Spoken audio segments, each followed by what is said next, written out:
after a gruesome discovery. Putnam County deputies tell us human remains have been discovered in a wooded area.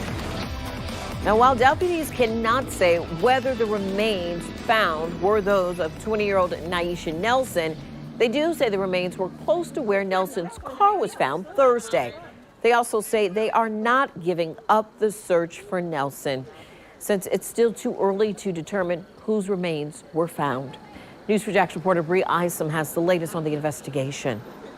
They're going to keep looking for her. Middleton Burney Elementary School was one of the last places Naisha Nelson was seen.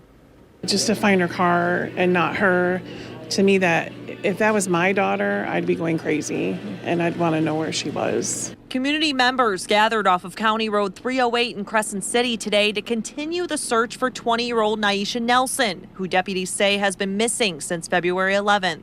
I met her about 3 years ago at a graduation. She was a very good friend of my niece, and I met the baby as well. Family members say Nelson picked up her 5-year-old daughter on February 10th and the next morning took her child to school at Middleton Burney Elementary School. Family members say Nelson normally stays in contact several times a day but has not reached out to anyone since February 11th. Nelson was last seen in the yard of her home on Ohio Street wearing a white t-shirt, gray shorts, and carrying a purse before leaving in her gray Honda Accord. Deputies say Nelson's car was found Thursday, abandoned in a wooded area off of Old US 17, not too far from Crescent City.